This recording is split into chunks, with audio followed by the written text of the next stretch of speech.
Marty was the only mother the little grizzly ever knew. He nursed her from the time she was a newborn cub. He devoted several years of his life to a crazy dream, to teach the little bear the ways of the wild, and then give her freedom in a mountain wilderness where grizzlies once thrived. Was it really possible? Would her love for her human mother make her an easy prey for hunters?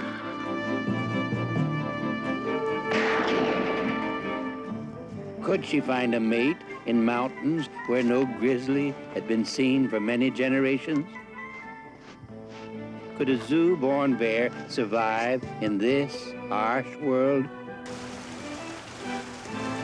This is the story of Griz, a remarkable grizzly, and of Marty, a young nature writer who was the man who loved bears.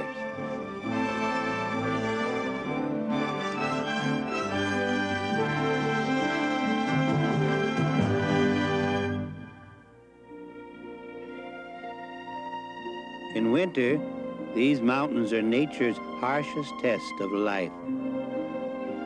All living things exist in a state of jeopardy. Life is on the simplest of terms. To understand it here is to understand it everywhere. Despite the hardships, though, the wilderness is never devoid of life. Men have spent entire lifetimes in the wilderness trying to discover all that goes on, trying to understand mysteries, like the behavior of bighorn rams in mating season.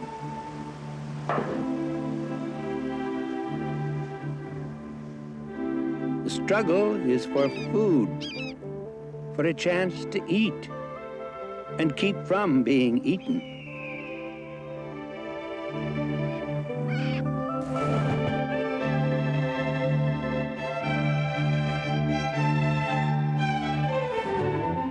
Relationships between species are complicated but important. Yet they are still largely a mystery to naturalists, and many species will be destroyed before we can completely comprehend. Ideas like this are what brought Marty Stouffer into these remote mountains of Colorado. He planned to spend a year making first-hand observations. As a nature writer, he wanted to live among the things he would write about. But then a chance meeting changed his plans. More than that, it changed his entire life. The story began with tracks in the snow. It's easier to follow animals in winter, which is one reason I'm always looking for new tracks. But these, well, I just wasn't ready for them. They looked like they might be the tracks of a grizzly bear. In fact, I felt sure they were, only there were not any grizzlies in Colorado. Not a single one. I couldn't figure what it was, but it absolutely could not be a grizzly.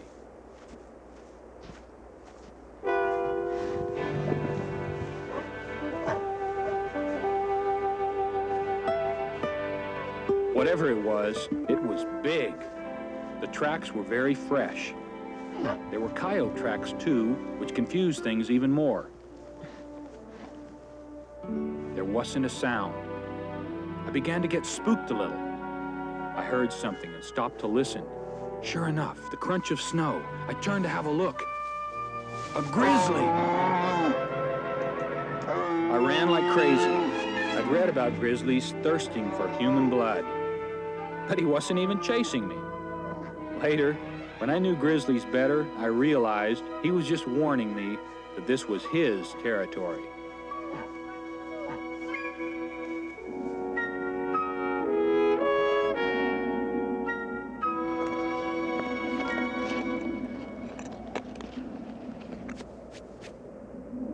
How could there be a grizzly here that nobody knew about?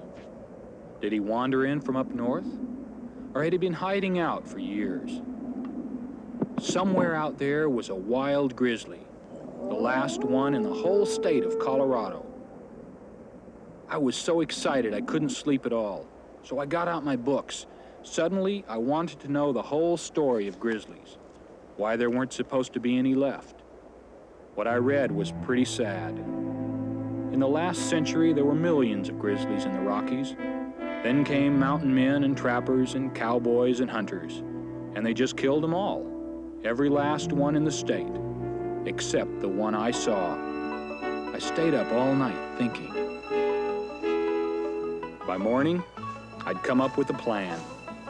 Might be crazy, but I was determined to try it. First, though, there was something I had to do.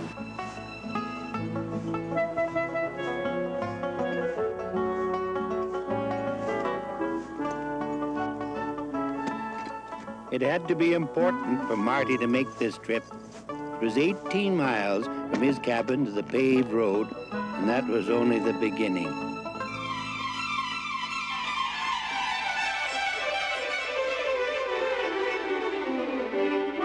Marty went straight to the zoo, and as you probably guessed, to the Grizzly Bears. There was no longer any doubt. The beast he'd seen was a grizzly. It made Marty sad to see these largest of all carnivores reduced to begging for peanuts. Marty had one more thing to do while he was here.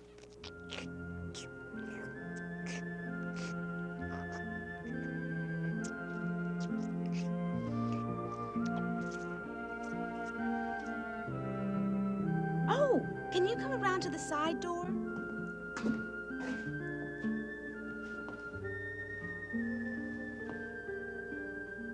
That's a grizzly? Sure is.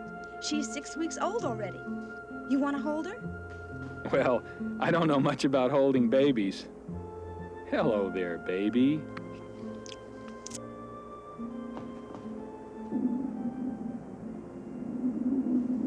The trip back was quick. Marty doesn't like to hang around in cities very long. But he accomplished his mission. He proved to himself that the beast he'd seen was a full-grown grizzly. Now, for the first part of his plan.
How about Shirley?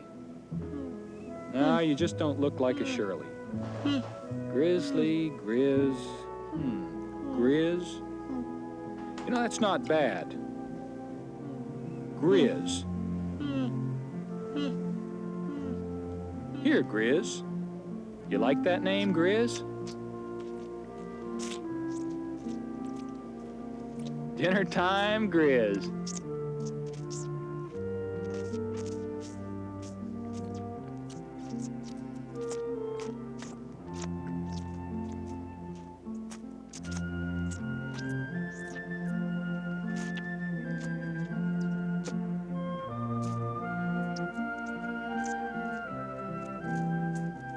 And so it was that the newborn cub got the rather appropriate name of Griz.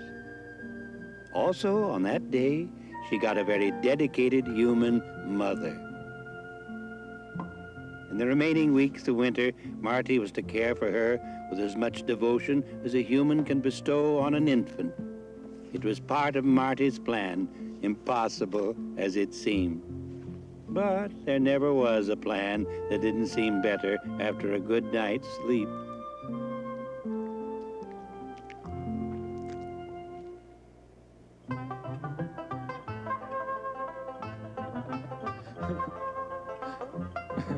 Next morning, Marty was up and out early as usual. Little Griz stayed in bed. Grizzlies are supposed to sleep all winter. In the wild, she'd be snuggled up to her 700-pound mother. But it was also nice and warm next to the big wood stove. At first, Marty couldn't concentrate on the wilderness world outside.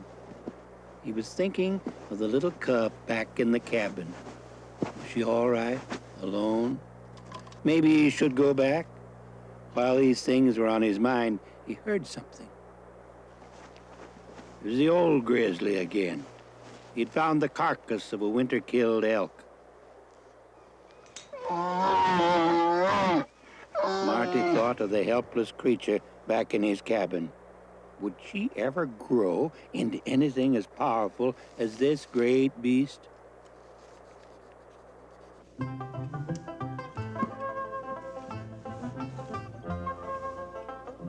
When grizzlies are born, they'll fit in the palm of your hand. They're almost completely helpless, just as are human babies. Unlike humans, they are very smart when they grow up. Nature seems to take a longer time in the development of her highest creatures. But later, they learn a lot more than lower animals. They seem to depend less on instinct. Marty knew he had a lot to learn, too. How could he, a human being, presume to teach the ways of the wild to a young grizzly? Could he teach it where to hunt and fish?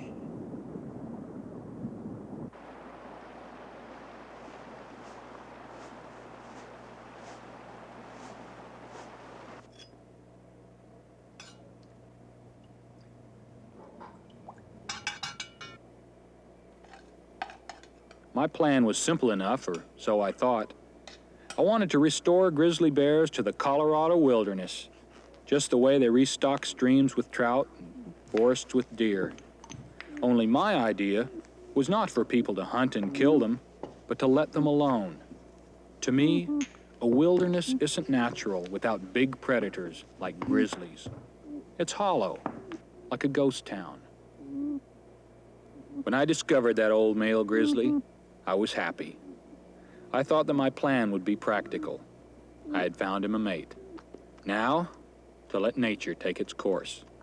There'd soon be a new dynasty of grizzlies in Colorado. How about it, little girl? You grow up big and beautiful, because I've got a boyfriend for you.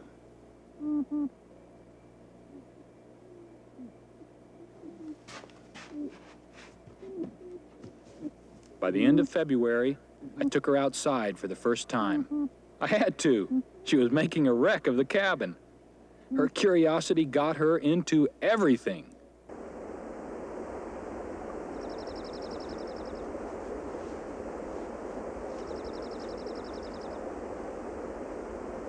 first, she was a little confused by the snow, but she quickly learned to love it.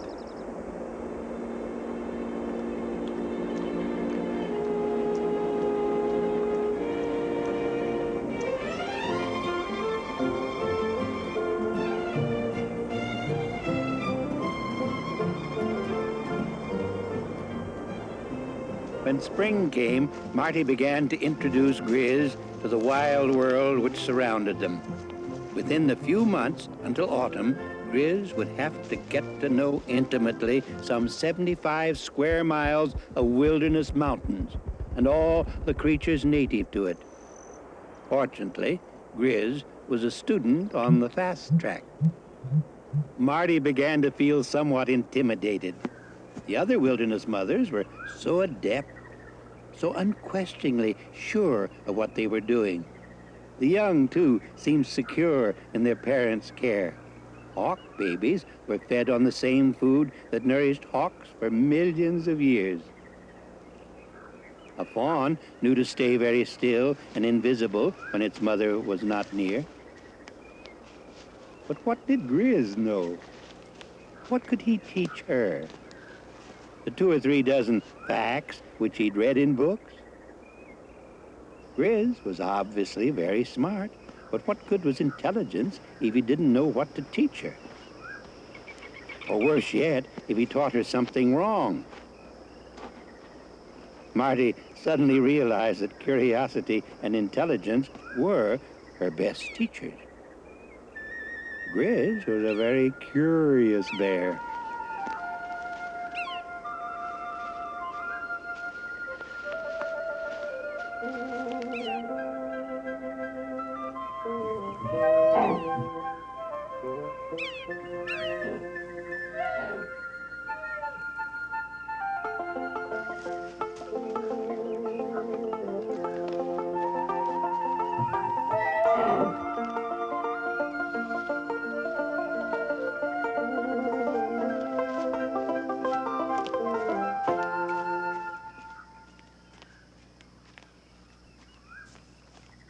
Even though Griz was still mostly on the bottle, I was trying to get her interested in other food. I had read that grizzlies eat roots, but what roots? I'd just dig some up and try them on her. Either I guessed wrong, or she wasn't ready for wild turnips. But she loved to dig. Just taste it, Griz. How do you know you don't like it?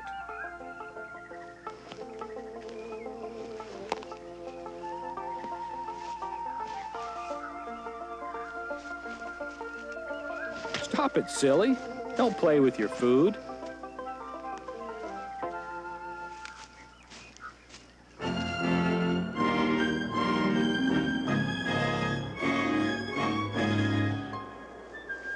It got warmer, so Griz and I went up to Timberline, where there was still lots of snow.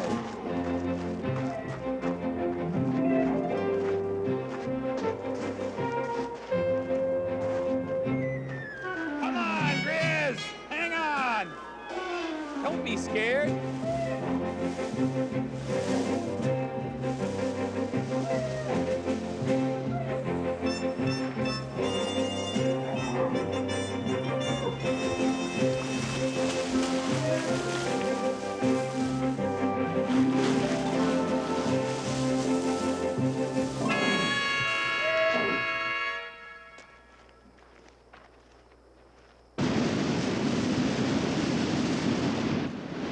Bear experts have told of seeing grizzlies watching beautiful sunsets. Griz was definitely more interested in other things. She was totally dedicated to one thing, satisfying her curiosity. That was as it should be. The more territory she got to know, the better off she would be. Marty began to see more clearly that Griz would almost certainly be able to take care of herself in the wild. There was only one thing a grizzly need fear: man. He would have to teach the cub to fear all human beings. Otherwise, she would be caught or killed by trappers or hunters. Quiet, Griz. Shh. Run, run! Hide from bad people. Hide, Griz, hide!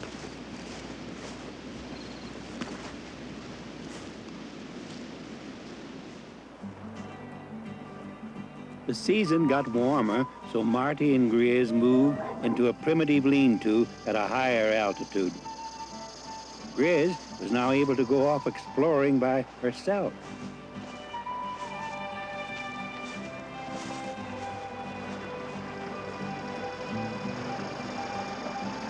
There were dangers, of course, and most of them Griz solved herself.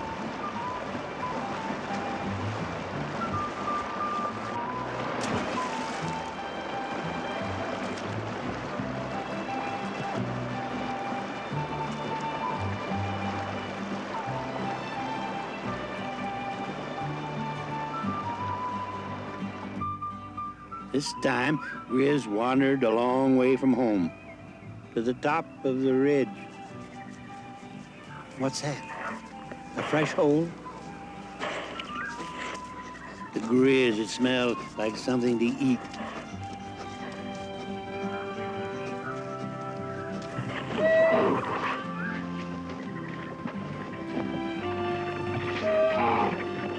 Griz had never seen a badger, so she wasn't ready for such a temper tantrum.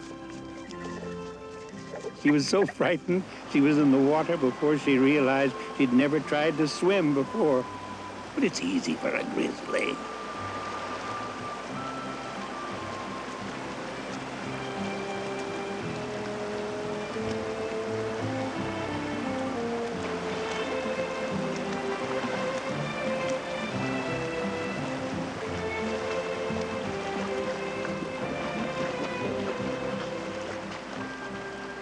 Hey, Griz. Come here. Come on.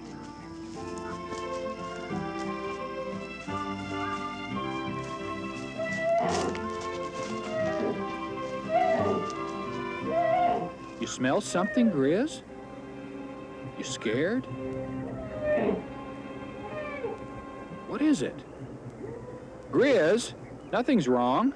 Don't run. Come back here. Oh, well. Griz had smelled something that frightened her badly, and in a moment Marty would understand. It was a bear tree. Those were claw marks made by a grizzly. Their meaning to other bears was clear. It meant keep out, no trespassing. So that's why Griz ran away.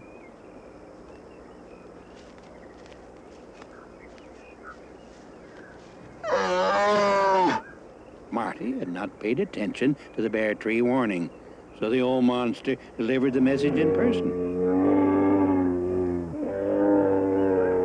Stay out seemed to be the general idea. But Marty did not stay out. He followed the old boy for a mile or so. Only this time, he was more careful.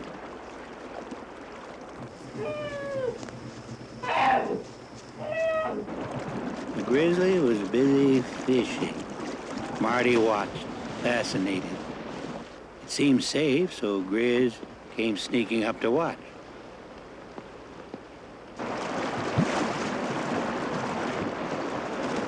Hey, look, Griz. Pay attention. You need to learn his tricks. They watched for a long time, fascinated. It was the first grizzly the cub ever remembered seeing. That's the next thing you need to learn, Griz. How to fish.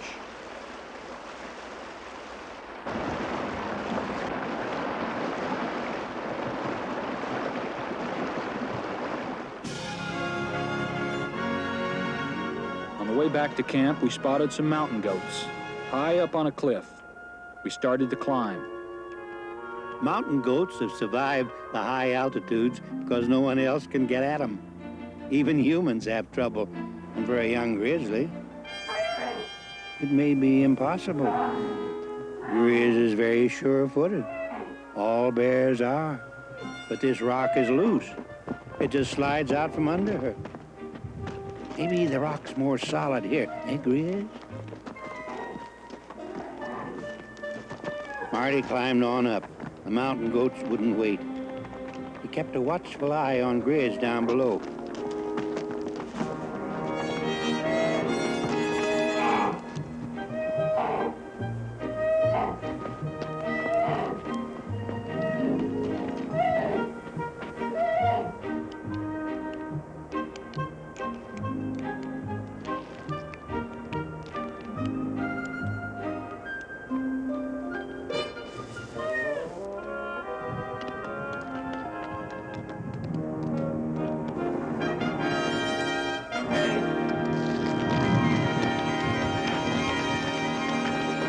The goats have kicked some rock loose.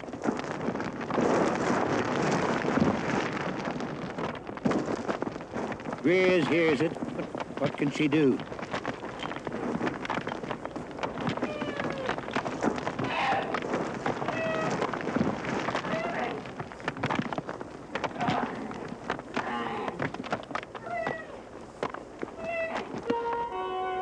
From up above, Marty had seen that Griz was making the right moves to avoid disaster. He felt pretty good, knowing that she was so alert and self-reliant.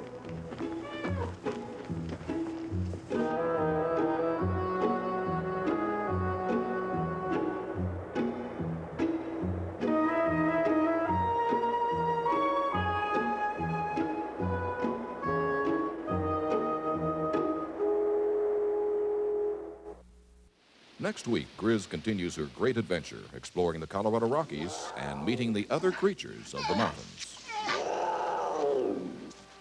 Still, Marty wonders if the friendly little cub will ever be able to survive on her own. She must know the ways of the wild if she's going to make it. So Marty teaches her how to travel the creeks and streams, where to find food, what to avoid.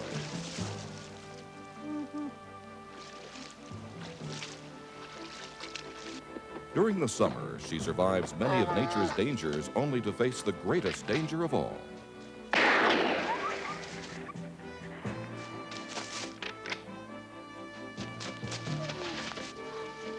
As the leaves turn golden, Marty and Griz spend more time together. But this happy time is tinged with sadness. Soon, man and bear must part as Griz goes to a den to sleep away the winter, and Marty goes deeper into the mountains to study other wildlife. So, like a good grizzly mother, her foster parent shows her how to dig a den. What kind of world will she find when she wakes up next spring? Will the grown-up Griz need or even recognize her old friend? Join Marty and Griz next week for the heartwarming conclusion of this true wilderness tale. Until then, enjoy our wild America.